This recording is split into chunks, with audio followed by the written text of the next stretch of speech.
Protect your car with 3W Liners all-weather floor mats. Made from durable materials like TPE and rubber, our mats are designed to withstand rain, snow, and mud with deep grooves to trap dirt and liquids. For a custom fit and advanced protection, visit 3W Liners. That's the number 3, WLINERS.com today.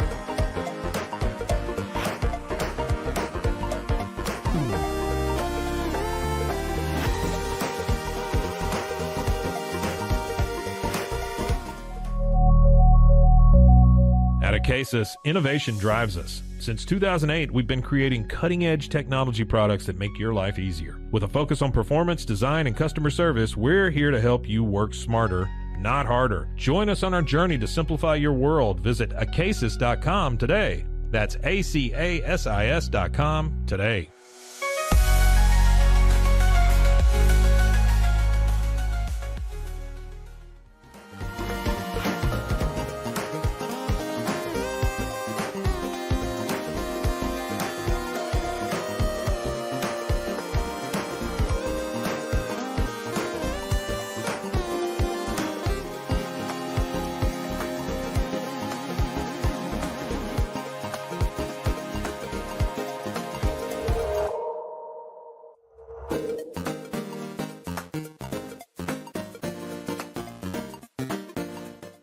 Farmhounds offers natural treats and chews made with quality products that support family farms, regenerative agriculture, and humane farming practices.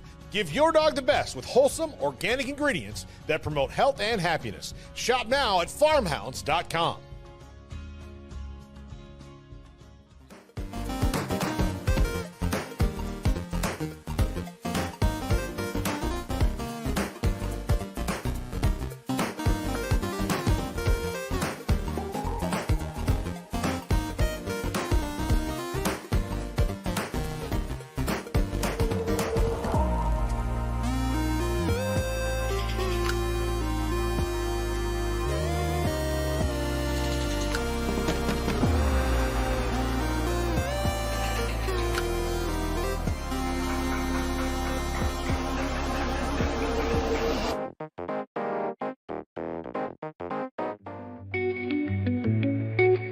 Unlock a world of convenience with Mully Box, your one-stop solution for personalized subscription boxes delivered right to your door. From gourmet snacks to unique finds, each box is tailored to your tastes. Experience the joy of surprises. Subscribe today at mullybox.com. That's MULLYBOX.com.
We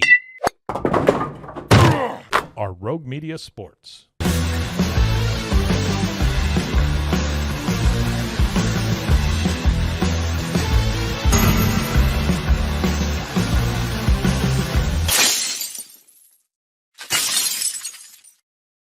Hello, yes, welcome in. It is Friday on the Cam Show, and wherever you are as well. I'm your host, Cam Stewart. Zach Burke keeping us on the air. We'll hear from him in this show as well. We might even hear from Pete Souza too.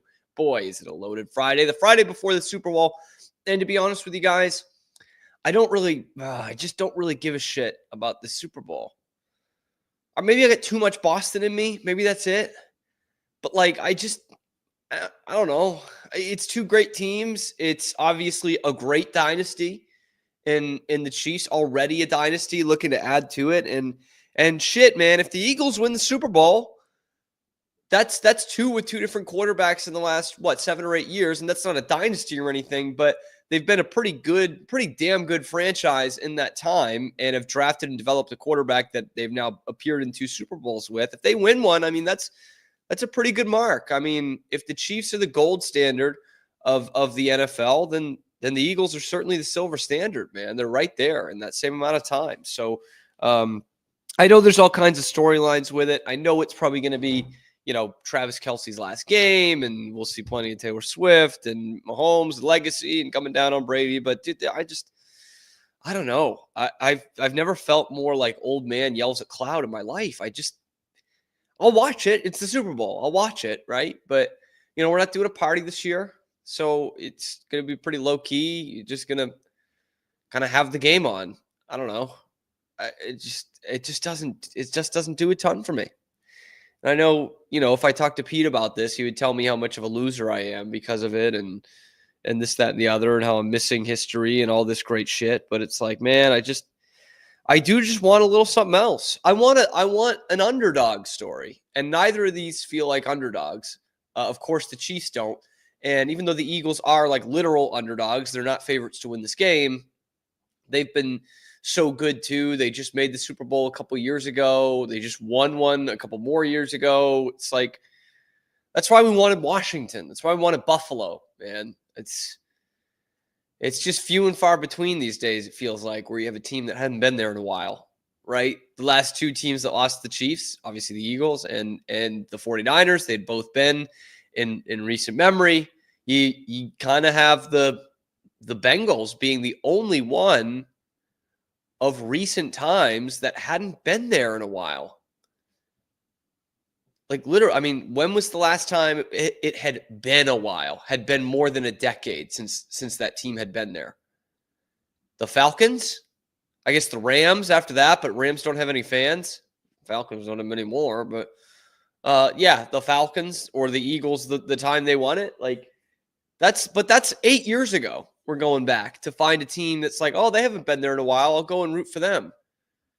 Don't have that, man. Stinks. Kind of stinks. But maybe that's just the bitter, jealous Patriots fan in me, because the Chiefs are going to win this game. And it is going to be 3 in a row, first three-peat ever for in the Super Bowl era anyway. And Mahomes will be 1 closer to Brady. 4 Super Bowl titles, 5 appearances. He's halfway to Brady in Super Bowl games and would be a little bit more than halfway in Super Bowl titles. 7's still a lot. 7 is still a lot to get to. But one thing is for sure, while he may not be the GOAT yet, whether Patrick Mahomes wins or loses this game on Sunday, he will be in the Pro Football Hall of Fame one day. And the class of 2025 just announced their class for Canton. And of course, as they seem to do every year, maybe more than any other sport, there are some big time snubs in this class. You guys know some of the ones that I've already been advocating for that I'm pissed that didn't get in. Rodney Harrison is a big one. Like I'm such a huge Rodney Harrison fan. And while I think he's a little bit better than this next guy, I do think if you have Rodney Harrison in, you're going to need Darren Woodson in as well. Neither of them get in. Thankfully, Eli Manning has not come in yet, has not gotten in. But they did announce the class without further ado, because there's one other big snub that I want to get to in a second. But here is the class for the Pro Football Hall of Fame 2025, which I have clicked off the actual list here. So I need to Google it again. Here we go. Antonio Gates is a part of it. Jared Allen is a part of it. Who are the other ones? Sterling Sharp finally gets in. Even, Shannon, remember, was advocating for him for years. And the other being Eric Allen, the corner, notably with the Eagles, also played with the Raiders in that Snow Bowl game against the Patriots. Probably the first time two guys with the same last name got in the same year. You think that's right? Eric Allen, Jared Allen. But notably absent there is Adam Vinatieri in what would have been his first year as a finalist, I think. NFL's all-time leading scorer, Adam Vinatieri. The NFL's greatest ever kicker, Adam Vinatieri. And one of the most clutch players in the history of the sport, that Adam Vinatieri. Because I know this is not the end-all, be-all, but we're looking at guys. I mean, is there any Super Bowls between any of these guys? Sterling Sharp win one with the Packers over the Patriots. That it? Jared Allen didn't win one. Eric Allen, I don't think he won one. And Antonio Gates did not win one. It's not the end-all, be-all. Those guys probably should be Hall of Famers. I definitely think Jared Allen should be. Antonio Gates certainly has the numbers to be. But you weigh that with a guy like Eric Allen against a guy like Adam Vinatieri, and the resume, it's not really close. And Eric Allen was a great player. Don't get me wrong. And you want to make the argument that kickers aren't football players, whatever. They get spots in the Hall of Fame. And when you're talking about Vinatieri, you're not just talking about a kicker. You're talking about the greatest kicker ever. But Eric Allen, heck of a career. Eagles, Saints, Raiders. Did not win a Super Bowl. Made the second team All-Pro twice. First team All-Pro one time. One time. First team All-Pro. One time. And he gets in over three-time first team All-Pro, Adam Vinatieri. So you can say, yeah, kickers aren't football players, but hey, Eric Allen, corner, they have 2 or 3 positions on the All-Pro team, first team. Kicker has 1. And so he proved, Adam Vinatieri, that 3 times he was the best kicker, the best player at his position in the National Football League. And, mind you, again, the clutch kicks over everything. When we talk about the quarterback position specifically, what do we talk about? Numbers, impact on the league, and how clutch they were, how much they win, how much their teams win, how comfortable were you with the ball in their hands at the end of a game? That's how we hold the quarterbacks. That's the standard we hold them to. Adam Vinatieri at the kicker position has all 3 of those things. Against his peers, he was the best. 3-time all first team, All-Pro. Okay? In terms of the numbers, he's got 8 NFL records. He's the league's leading scorer in the regular season, the postseason, and all combined. And he kicked not 1, but 2 game-winning kicks in the Super Bowl. No one can say that. Maybe by Monday that comment is obsolete because Harrison Butker already has one, whether you like him or not. But Adam Vinatieri has the numbers, the longevity, and the Super Bowl championships, the Super Bowl game-winning kicks. Why can't a kicker be a Hall of Famer in the first ballot? Why not? Baseball, the stingiest of all of these sports when it comes to the Hall of Fame, just elected a singles hitter on the first time on the ballot almost unanimously, to the point where there's like threats against this guy who didn't vote for Ichiro. He's a singles hitter, a great player, but like that is equivalent to a quarterback, and singles hitter Ichiro did not win any World Series titles. He didn't even play in one. Adam Vinatieri got the game-winning single in 2. It's just like, and there is something to the Hall of Fame. You do need to earn your way in there, but I'm telling you, you want to denigrate the kicker position? Fine. Let's ask people in 20 years. Who do you remember more, Eric Allen or Adam Vinatieri? Put pictures side by side. Who's this guy? Who's this guy? Here's Adam Vinatieri kicking a game-winning field goal in the Super Bowl. You know, I mean, people will remember him more than Antonio Gates, probably more than Jared Allen. And those guys do deserve to be in the Hall of Fame. Certainly, they'll remember him more than Sterling Sharp, who was a damn good player. Like, all these guys deserve it to be in there. But Adam Vinatieri, like, I could make an argument for Vinatieri over Eric Allen and Sterling Sharp. And again, if we're talking about the big moments, Antonio Gates and Jared Allen have none. So it's just weird. It's just weird that we have this thing where we can't put the kickers in. Yeah, it just sucks. Adam Vinatieri should be in. He should be in the Hall of Fame on the first ballot. I'm not that guy who gets sort of bent out of shape about that. Well, I kind of just did, but you know what I mean? Like, he'll get in, but to like tell me that Eric Allen deserves to be in over Adam Vinatieri, to me, it's just ridiculous. And it was not a Patriots year once again in the Pro Football Hall of Fame. We knew Robert Kraft wasn't going to get in. Vince Wilfork. It just has to be a matter of time, because you want to talk about, again, greatest ever at their positions.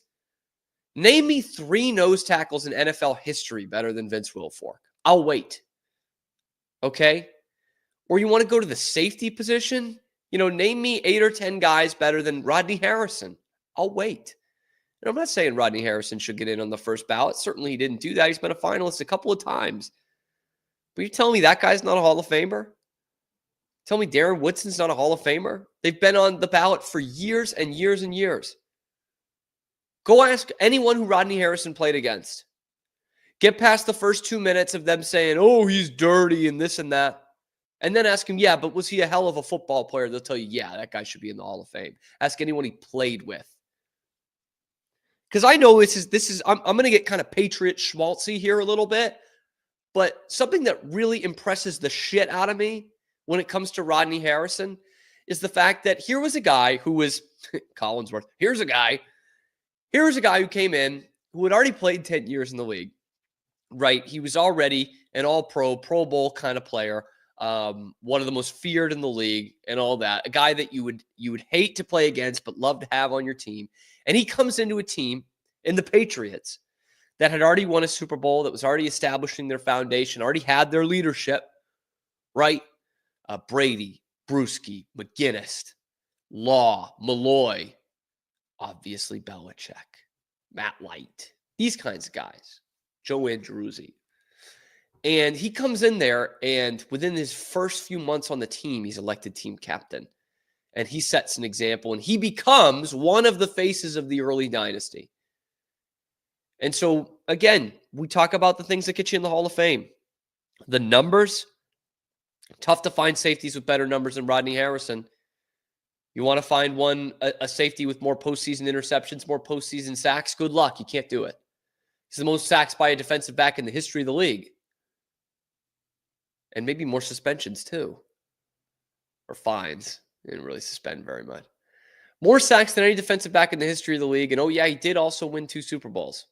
And was a huge part of that. In his 30s, coming onto a new team, was a big part of those Super Bowl defenses, which, by the way, that defense and that 2-year stretch, it's one of the greatest, if not the single greatest 2-year stretch in the history of the National Football League.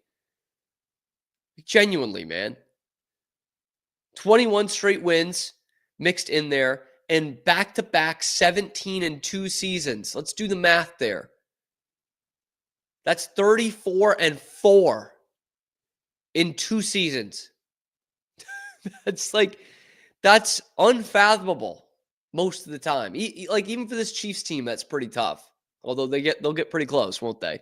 They lost 1 game all year, 2 games all year.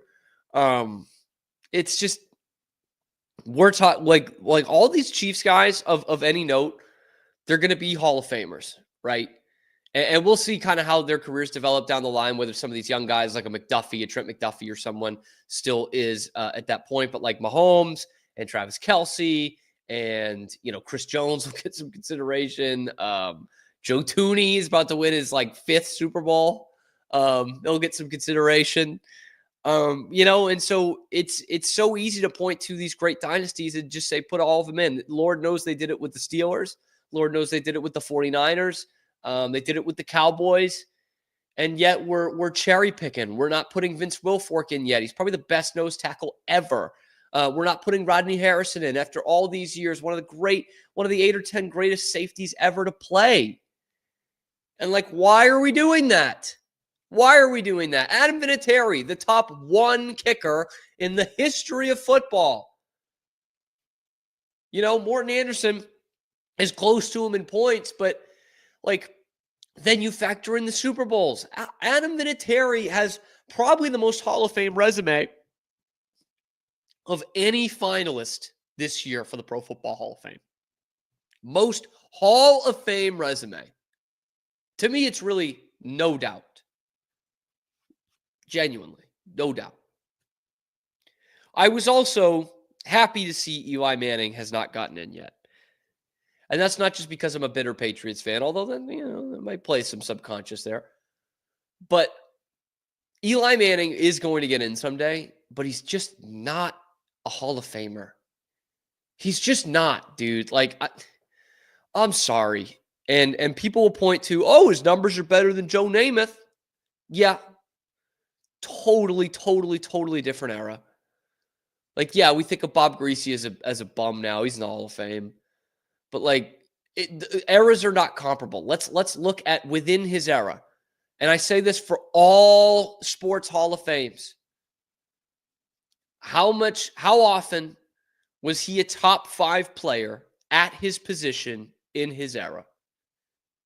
The answer for Eli Manning is 0. 0 times.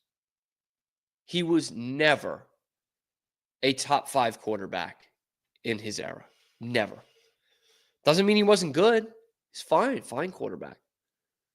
And might be better than like a Bob Greasy or Len Dawson. But those guys were better in their era. Like, I'm sorry. They just were. And the 2 Super Bowl runs for Eli Manning, incredible. Extra points for beating the Patriots because they're the greatest dynasty ever? Sure. Awesome. I'll give you that. A couple of game-winning drives. Did he have elite games in those Super Bowls? No, but he had the game-winning drives. You know what I mean? Like, that's what it matters. That's what matters when it comes to the Super Bowl, and he's a clutch player in those 2 runs. But like, I don't know, Joe Flacco had one of the greatest runs in playoff history. You know, that 2012 run, just from a statistical standpoint, and the teams he beat, you know, Manning and Brady in back-to-back weeks. That's as impressive as anything Eli did, really. And then he caps it off by winning the Super Bowl and having another great game. Like, that 3-week playoff stretch is better than anything Eli Manning did, really. But we're not considering Joe Flacco for the Hall of Fame. We're not even considering it. Eli was a finalist. It just doesn't pass the sniff test. Doesn't pass the eye test. I'm someone who watched pretty much all of Eli Manning's career. And I'm telling you, there was never a point where he was a top 5 quarterback. And in fact, you know, there was never a time where he was a better quarterback than the draft day trade, the guy they traded him for. Obviously, Phillip Rivers doesn't make a Super Bowl, and Eli Manning wins too. So whose career would you rather have? Of course, you'd rather have Eli's. But that's not what we're talking about here. He wasn't a better quarterback than Phillip Rivers. He wasn't a better quarterback than Tony Romo. He wasn't a better quarterback than Ben Roethlisberger, who's going to be in the Hall of Fame. You know, he seems like a really great, affable guy. Funny, like his brother. But Peyton is one of the 3 or 4 greatest quarterbacks ever. And for my money, still second. And Mahomes is obviously bearing down pretty quickly here. But Eli is he's not a Hall of Famer, man. Like, I'll give you the credit for beating my Patriots twice. It was crushing for me. And it was 2 incredible feats, especially obviously Super Bowl 42, the 07 Giants. But that just doesn't get you in the Hall of Fame, man. But I don't think there's any starting quarterback who's won 2 Super Bowls who's not in the Hall of Fame. I think there's a couple of AFL, NFL championship quarterbacks, like Jack Kemp, I think won 2 AFL championships with the Bills. He's not in. But if we're talking Super Bowl era, modern times, if you win 2 Super Bowls as the starter, you're in. And yeah, because I think Plunkett only won one. So he would be the weakest two-time Super Bowl champ if there is such a thing. And so therefore he'll get in the Hall of Fame. I just don't think he deserves to be in. I think he deserves to have. I think it's okay to have the career that he had without being in the Hall of Fame. Here's a guy who was a pretty good quarterback, okay, in a major market, and was a starting quarterback that won 2 Super Bowls, beat Tom Brady in the Super Bowl twice. That is a hell of a career right there. A hell of a career. Made a couple Pro Bowls, not an All-Pro. Made a couple of Pro Bowls and is the second best quarterback in his family, maybe third. Maybe by the time we revisit this in 5 years, he's fourth. But it's just, to me, not a Hall of Famer, man. 4-time Pro Bowler. 4 times in the Pro Bowl. Are you kidding me? Mac Jones made a Pro Bowl. Tyrod Taylor's made a couple Pro Bowls. Drake May just made one. Won a bunch of awards in college. SEC Offensive Player of the Year. First team All SEC. Johnny Unitas Golden Arm Award. Ring of Honor with the Giants. Got his number retired. Walter Payton Man of the Year. That's fantastic. But no Pro Bowls. Or excuse me, no All Pros. But shit, he won the Cotton Bowl MVP. Isn't that great? It doesn't. That's not a Hall of Fame resume right there. It's not a Hall of Fame resume. And Adam Vinatieri certainly beats out Eric Allen's. I'm sorry. He is the most Hall of Fame resume of anyone that was a finalist this year. And I don't think it's really that close. Oof. We do have to talk some Patriots on this broadcast. And speaking of overrated quarterbacks, is Drake May entering into that category? Let's talk about that next on the Cam Show.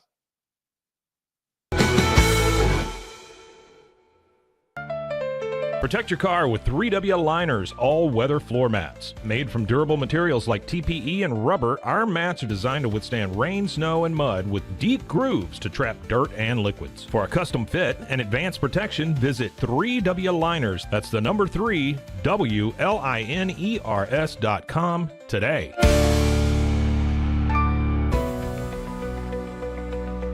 At 25 Home, our ultimate goal is to provide you with a transformative experience, making each day feel like it has an extra hour. We believe your home is more than just a space, it's a sanctuary where comfort, relaxation, and happiness thrive.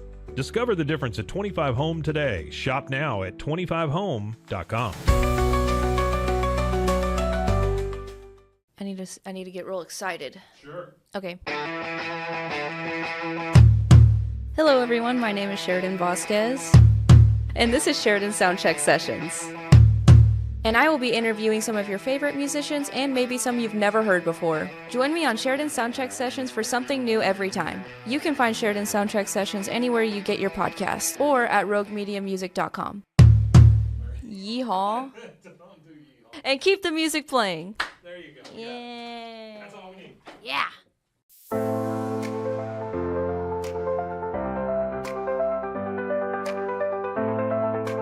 Get paid faster with Bill, the easiest way to send, receive, and manage your payments. No more delays, no more hassle. Whether you're a freelancer or a business, Bill makes payments seamless and secure, simple, fast, and reliable. Sign up today at Bill.com.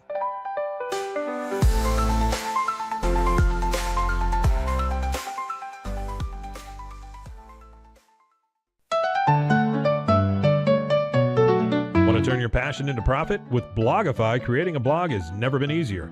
Build, customize, and grow your site with powerful tools designed for beginners and pros alike. Start sharing your story today and watch your audience grow with Blogify. Visit blogify.ai today for a free 3-day trial. That's Blogify, Blogify.ai today.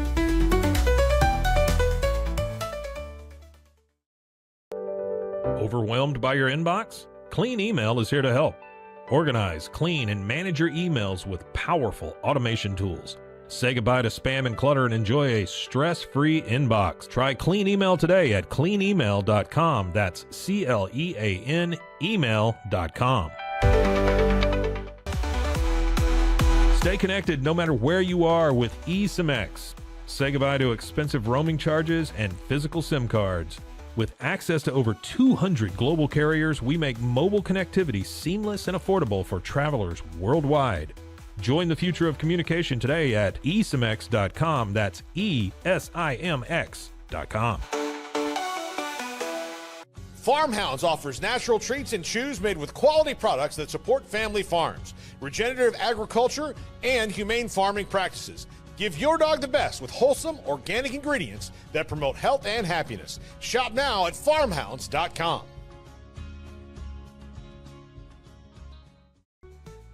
Easy Sun has been living fearlessly under the sun since 2016. Born from sailors' need for convenient sun protection, our mineral sunscreen is crafted with natural ingredients offering broad spectrum protection against UVA and UVB rays. Safe for your skin and the environment, stay protected on the go with Easy Sun, your ultimate sun care solution. Visit EasySun.com today. That's EEZYSUN.com.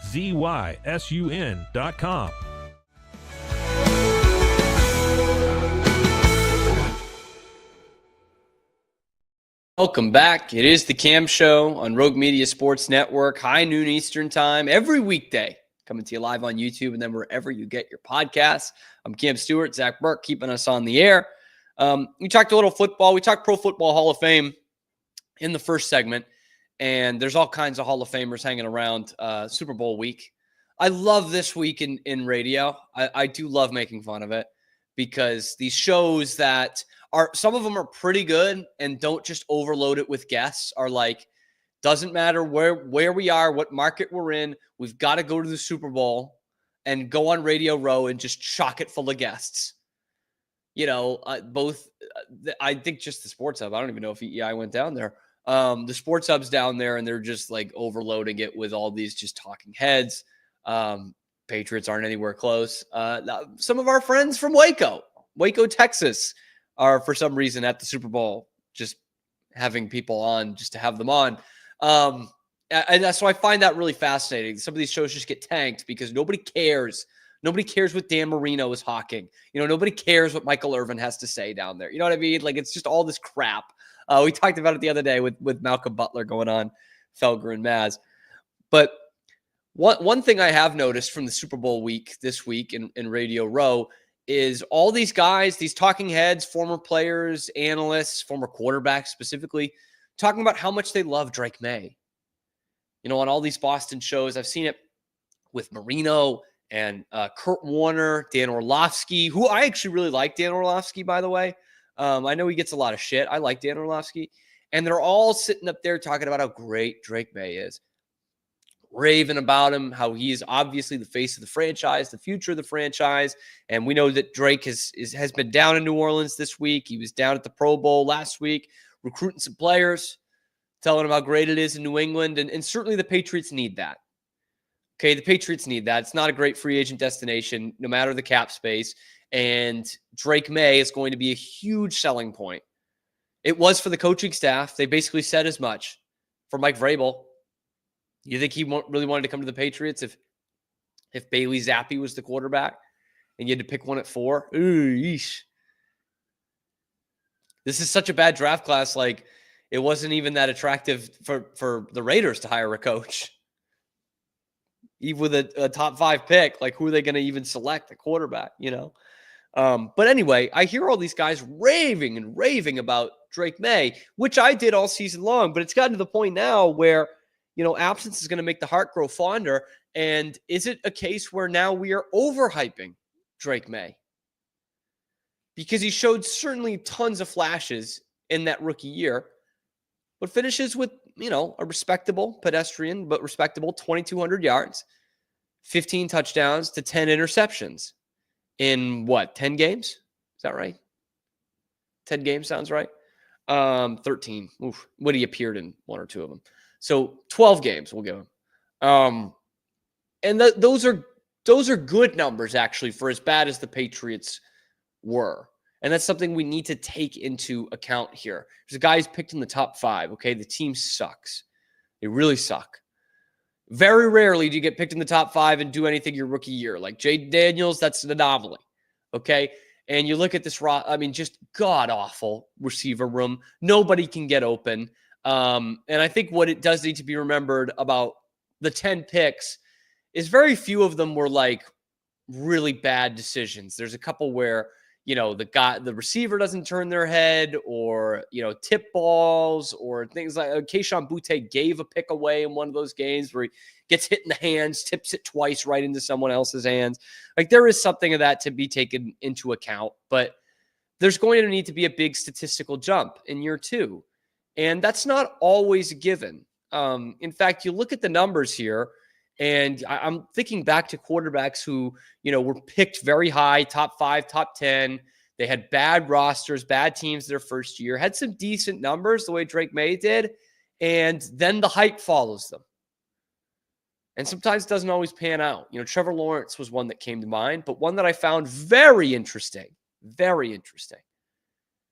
is another quarterback who was picked in the top 5 from a North Carolina college. They're actually both from Charlotte, North Carolina. They had bad rosters their first year. They came in replacing a veteran. They put up decent enough numbers on a bad team, and then we hyped them all up. But you better hope that Drake May is better than Daniel Jones, because you look at this head-to-head from their first years. All right, both 3-9. Not much you can do there. The teams suck. They're so bad that not much you can do there. Drake May did have a better completion percentage. Remember, Daniel Jones is a little bit more of a runner, which is funny to think he was a little bit more raw than Drake May was, who was pretty raw going into this. But yet, Daniel Jones threw for more yards, threw for a hell of a lot more yards per game. Drake May only threw for 175. Daniel Jones threw for 232. Threw 9 more touchdown passes than Drake May, and only a couple more picks. 24 passing touchdowns to 12 picks. Drake May was 15-10. So that 2-to-1 touchdown to pick ratio, pretty good for Daniel Jones comparatively. Drake May has a better rating and does have more rush yards than Daniel Jones did, even though he's not quite as big, but pretty close. And only one of them made the Pro Bowl. It was Drake May as like a 5th alternate. So the passing numbers in their rookie years were better for Daniel Jones than they were for Drake May.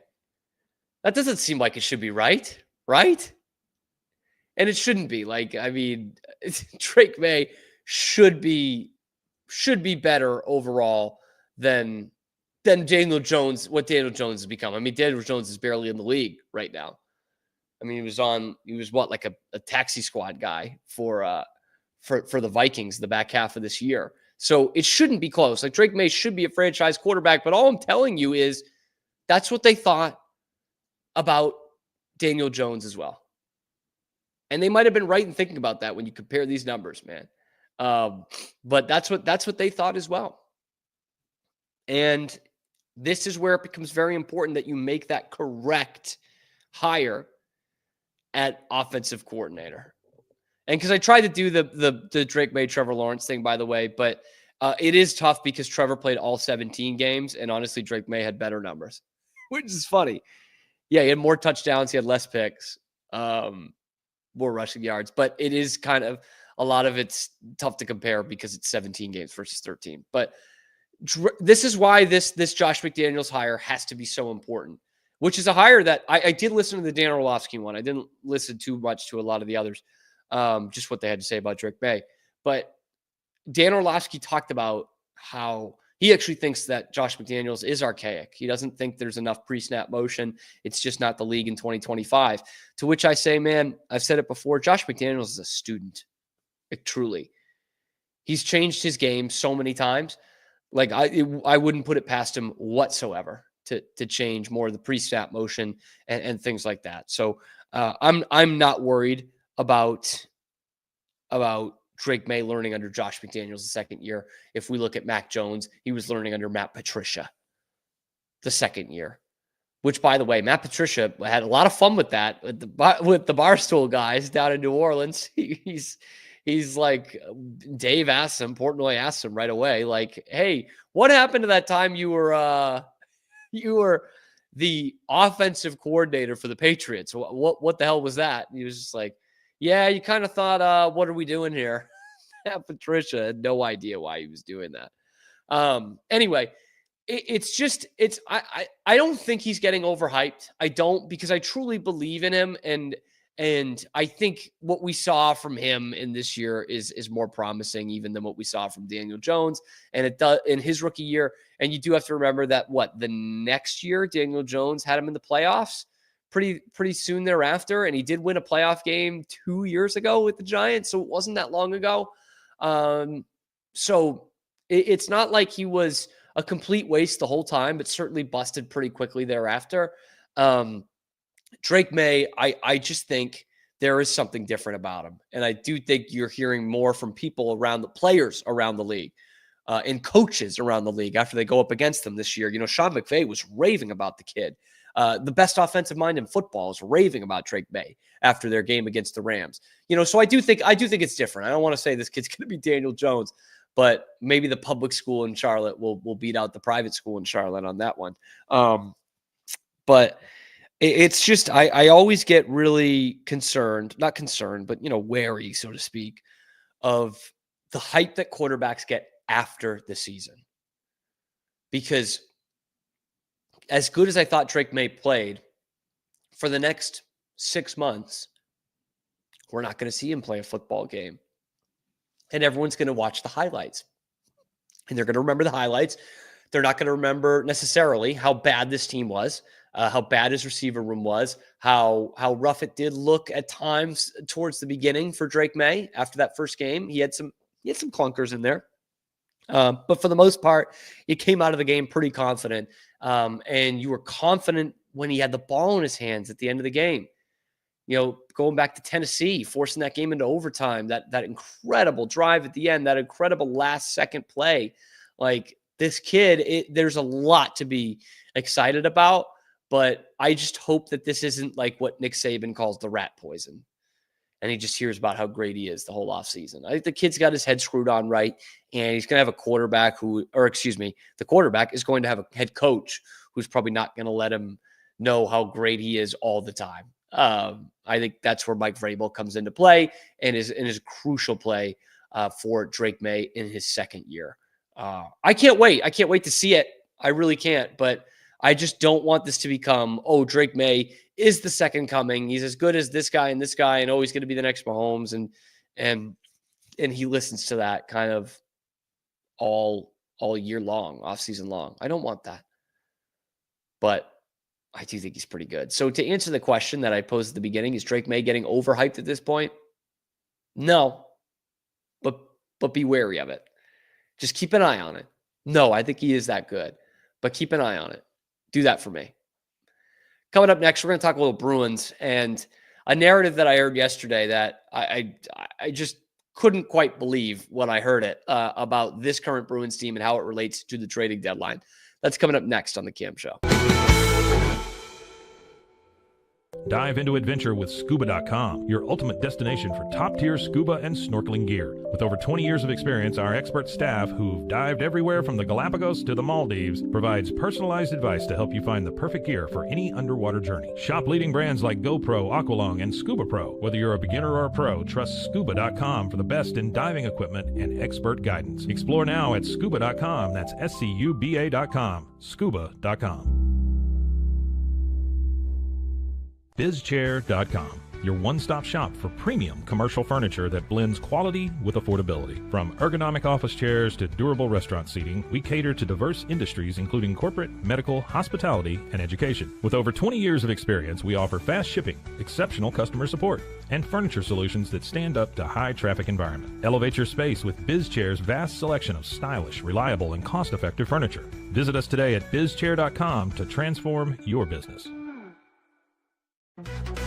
Level up your game with Corsair, the global leader in high-performance gear for gamers, content creators, and PC enthusiasts. From award-winning PC components to premium streaming equipment, smart lighting, and esports coaching services, Corsair delivers an ecosystem designed for peak performance.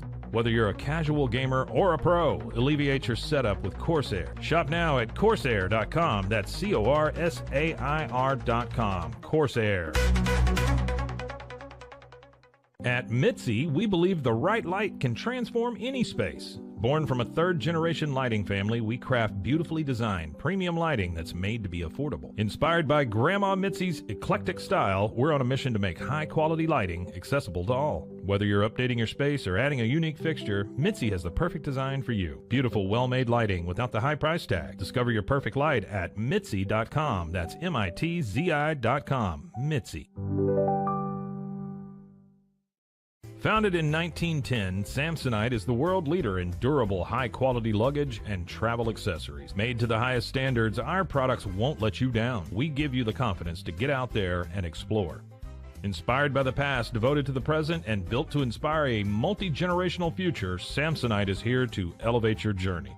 Travel with Samsonite and pack confidence every step of the way. Shop now at shop.samsonite.com. Samsonite.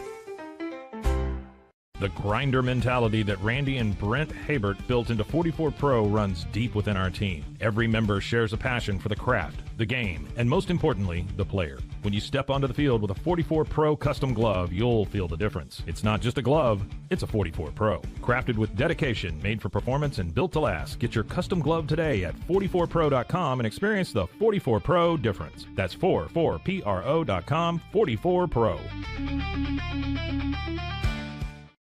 At Angel Bliss, we believe every parent's journey is a beautiful adventure. Our mission is to make it joyful and stress-free with thoughtful, safe, and innovative products. Born from a love for family, we promise peace of mind for parents and comfort for babies. From playtime to bedtime, every Angel Bliss product is designed with care, reliability, and a style to nurture the special bond between parent and child. Angel Bliss, creating happy memories, one baby at a time. Visit us at angelbliss.us.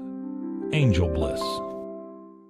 Golf Partner, the world's largest golf store network, offers more purchasing opportunities than anywhere else. With a dominant market share and a wider selection of quality secondhand golf clubs than our competitors, we make it easy for you to enjoy the game with affordable, top-quality equipment. Join us at golfpartnerusa.com and discover why we're the trusted choice for golf lovers worldwide.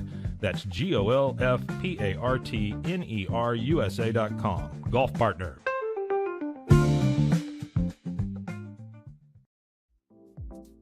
Since 2003, Bluehost has been empowering people to harness their brands online with innovative web hosting solutions. Trusted by over 2 million users, we're the longest-running WordPress.org recommended host. With Bluehost, you get a safer, better web experience, supported by the world's most popular site builder, and backed by our commitment to open source projects. Visit Bluehost.com today and take your website to the next level.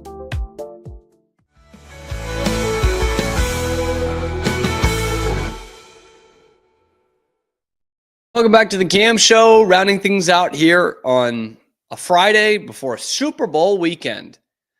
Oh boy, I think the powers that be are coming to my studio right now. They're going to arrest me for saying it. The Super Bowl.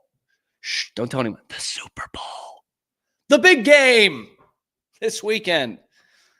And of course, because it is the last segment before a Super Bowl weekend, I have to talk about the Boston Bruins, because what else would I do? I mean, what else would I do? I'm wearing my Four Nations jersey here. I'm thinking about buying another hockey jersey that I got a great offer on eBay. It is an NHL jersey. That's not Bruins one, though, so don't tell anybody. It's a Blackhawks one. It's Chris Chelios. I think it looks awesome. It's actually kind of vintage. It's 90s. It's the white Blackhawks one, which looks terrific. It's got the Captain C on it. It's a CCM one. Like, I love everything about it, and they offered it to me for like $40. I don't need it, but like at that rate, like I kind of need it, right? Look at this. Look at that. Golly, that's beautiful. I really wanted the 75th anniversary one, but I would definitely like Blackhawks white uniform, one of the best in hockey. Although, does this look a little bit off center? Does this look like the Blackhawk is looking up a little bit? I guess I try to make it straight as possible. Well, it's just a little bit off center, but I'll live with that. My favorite Bruins hat, which I have right here in the studio, is a little off center. If you look closely, I'll put it straight on. Yep, clearly off center. You see the seam here. It does not go right through the middle. It goes just to the left of it. Anyway, fuck, so weird. So Don Sweeney, Bruins general manager Don Sweeney, talked to the guys on the NHL on TNT broadcast the other night during that Rangers-Bruins game up at MSG. I didn't see this interview initially because I was actually at a bar watching it, and I was going to the Blackhawks game after. So I couldn't hear it. I saw that he was on, but I couldn't hear it. And watched it back last night. And first off, like literally, I think they might have asked him 10 questions and 9 of them were about Team Canada at the Four Nations. And so that pisses me off. It shouldn't, but the Bruins are having this dog shit season for all intents and purposes, although they've won 2 of their last 3. And the roster sucks. Like, you've already fired a coach. He wasn't the real problem. It was really the GM and the roster he's constructed, and he refuses to admit that.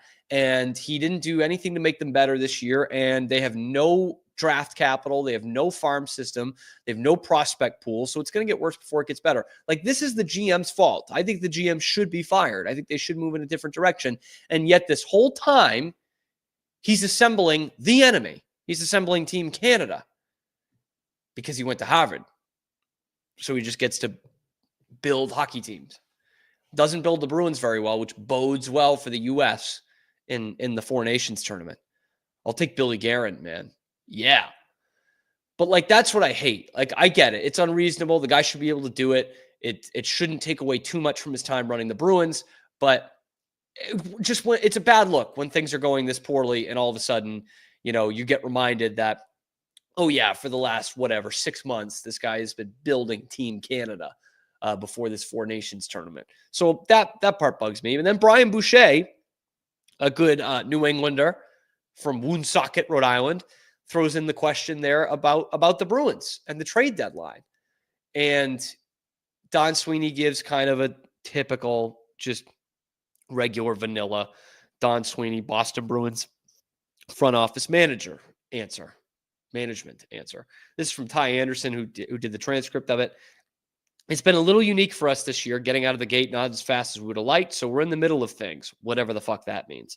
It's a tough exercise to sort of play both sides of the street, but that's almost yearly what a general manager is required to do, to test what's out there, what's available, and how you can improve, hopefully. We have some areas we would like to improve, but we have to keep an eye. Like, again, what is that? What does that mean? Everyone wants to improve. Like, what is that? As Jekyll and Hyde as the Bruins have been, and how they can still make a playoff spot here, like, there's no reason to be selling off assets for, and by that I mean like future capital, your young guys. There's no reason to be doing that unless you're bringing in an Elias Pettersson or someone of that ilk. Like, there's just no reason to not. Like, you can, here's the great thing about this, if you're Don Sweeney, you can trim some of the fat here and get some decent assets, get some NHL players and get some draft picks. They're not going to be first round, top 20 picks, but, you know, I mean, Charlie Coyle, right? Who are the guys? It's Coyle, Geeky, who I think they might re-sign, and I might be okay with that. Trent Frederick and Justin Brazeau. Someone's going to give up something for Trent Frederick. I'm telling you. Some contender who thinks they can use a little bit more nasty, a little bit more edge. They'll give up a second round pick and a player for Trent Frederick, a Mark Kastelik type of player for Trent Frederick. Of course, you traded a Vezina winning goalie for a Mark Kastelik type player, which was interesting. And I think Coyle is up next season and Peak is up next season. Like, I would be fine selling all those guys except maybe Morgan Geeky. Geeky, I think, has shown that he can be a productive player with some talent on his line. Like, he can't be the best player on a line and expect to carry it.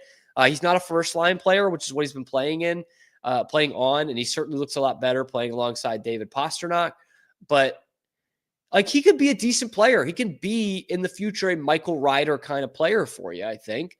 Or a Rich Peverly kind of player, but he can't be a first line guy. And that said, with like what you see, if he is going to be, to use the Bruins examples, a Rich Peverly type, a Michael Ryder type, maybe even a Blake Wheeler type player, obviously a center, not a winger, but you know what I mean? Then you can get something for him at the trade deadline. if you're like, hey, you know what, we're gonna go all in on this selling, and we're gonna sell these guys, and we're gonna sell Hampus Lindholm because he's gonna be back healthy right before that, and we're just gonna do this thing. Honestly, you're not even that much worse this season, I don't think, because you'll get some NHL level players in there. You'll get some decent bottom six, middle six guys in there. And you'll give some more opportunity to Patra. You'll give some opportunity to Lysell, maybe. But I'm sick of the Brazeau thing. And to be honest, I'm sick of the Johnny Beecher thing too. If you can get rid of him, former first-round pick, go ahead, please. He does nothing for this team, nothing. And I thought it was funny that after that, and after that loss to the Rangers, Felger and Maz were talking about how they've certainly solidified themselves as sellers now after that loss to the Rangers. It's like, really? That's the game you're pointing to? They just won back-to-back before that, by the way, against two, the Rangers are surging. One of them was against the Rangers, and the other was against a good playoff team in Minnesota. They shut them out. So it's like, really? That was the game? Not the, 7-2 against Carolina on Halloween, not the 7-2 against the Stars the next week, not the 8-1 to Winnipeg, not that. It was this game. Okay, yeah, gotcha. The Bruins can make some hockey moves here. That's the buzz term, the hockey moves. And they're not going to get better. They're not going to improve their team necessarily, but they will improve their future while making their team just about what they are right now. I genuinely think that. And, for these guys like Coyle and Frederick, you can get second round picks for those guys. Maybe a player between the two of them.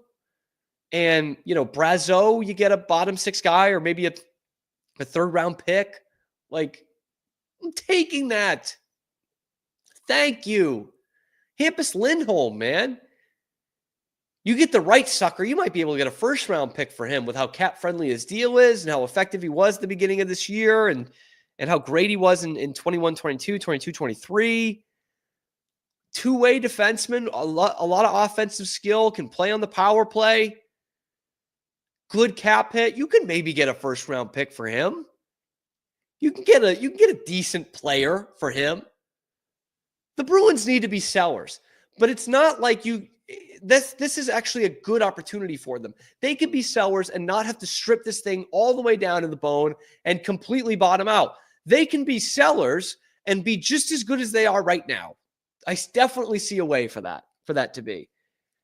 And if you can get some good deals for, Coyle, Frederick, Brazeau, Lindholm, then maybe you can keep Geekie and say, you know what, Morgan, we're going to have some draft capital here. We're going to get some first-line guys in free agency when this cap goes up. We're going to make a trade or two. You're going to be a part of this team. You're not going to be a first liner, but you're going to be a part of this team in the future. Because the kid's 24?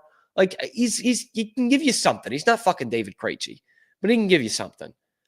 And I think he might be worth a re-sign obviously at the right deal. That goes without saying. But I just thought it was funny. It was like, yeah, well, they lost the Rangers. They blew a third period lead against the Rangers. They got to be sellers now.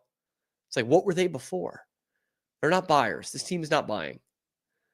But what will probably happen is Don Sweeney will do a couple of like-for-like hockey trades, take on some iffy contracts as well, and they won't get any better. In the present, they won't get any better in the future. They won't get worse to get better. No, they'll probably just stay in limbo because they'll be close to a playoff spot, right? They're gonna have this Four Nations break. They're gonna come back. They're gonna win a couple games in a row, and that's gonna be right up to the trade deadline, which is March 7th or so, which is a month from today, 4 weeks from today. That's probably gonna be how it shakes out, and they're gonna say, okay, we're in this thing. We can make the playoffs here. Once you make the playoffs, anything can happen. That's what they're going to say to themselves. So don't get your hopes up, Bruins fans. I certainly won't. Of course I will.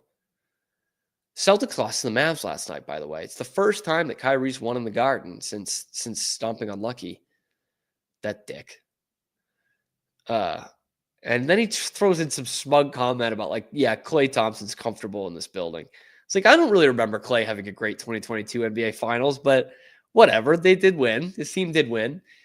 But like I don't know if you can pull that after the way you performed in the finals against the Celtics in that building. I don't think you can pull that. I don't think you can just deflect off your other teammate who has success against this team and at the highest stage in that building. I don't know. Maybe that's just me being bitter. But I'm kind of over the Kyrie thing. Certainly hate what he did to the Celtics, both when he was on the team and once he left the team, how he left the team, and then after he left the team. But at this point, it's like, man, it was, 4 or 5 years ago, 5 years ago, 6 years ago almost. Everyone knows he's a weirdo and kind of a dick, but he can be a nice guy at times. I actually thought he handled the finals thing pretty well. I was surprised at how much the Celtics fans were still booing him in the finals, but I thought he handled it okay. He had that Colt comment that was, I thought, taken out of context, but also still pretty snarky Kyrie. But like that's just who he is, that's whatever. I do think it's kind of water under the bridge at this point. The Celtics have won a title, and they beat him doing it, and they beat him senselessly by doing it. They smacked him 5 games, like it wasn't even close, and he stunk in the finals. So it was perfect, and now it's over. So anyway, I don't know. That's kind of all I had to say on the matter. I'm picking the Chiefs to win. I don't want them to. I want the Eagles to win, but I'm picking the Chiefs just in case you guys care. We are going to be live after the game, aka noon Eastern time the next day, because we do high noon Eastern time every weekday live here on YouTube and then wherever you get your podcasts. So have a great weekend, and we will see you then after the big game on the Cam Show.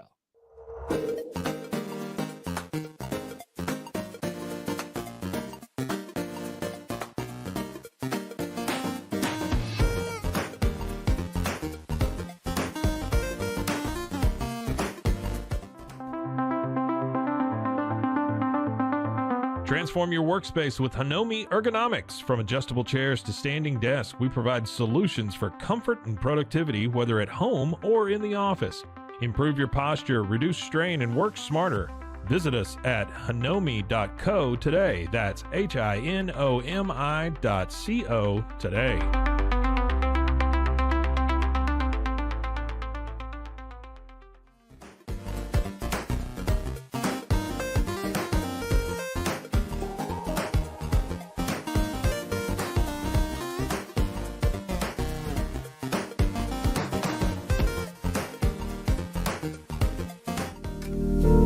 Experience the future of secure private cloud storage with Internix. Protect your files with end-to-end encryption, ensuring your data stays private and accessible only to you. Enjoy seamless, fast storage without compromising security. Visit Internix.com today and take control of your digital life. That's INTERNXT.com today.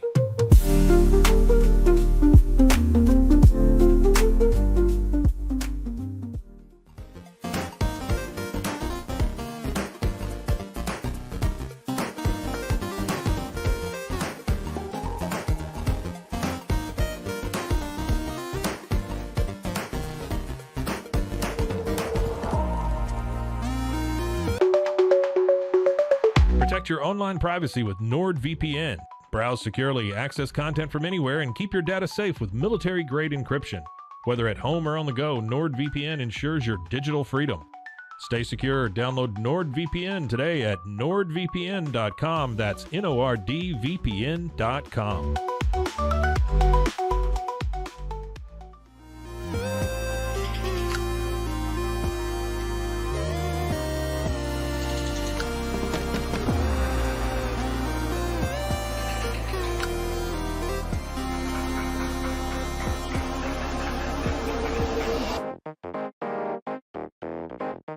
Tusains, we understand that maintaining a healthy lifestyle can be challenging, especially in today's fast-paced world. That's why our mission is to make fitness accessible to everyone, anywhere. Committed to excellence, we adopt a user-centric approach guided by ergonomics and medical science. With a team of seasoned professionals in R&D, design, and manufacturing, we prioritize quality across our entire product line. Visit Tusains.com today and start your journey to better health. That's TOUSAINS.com.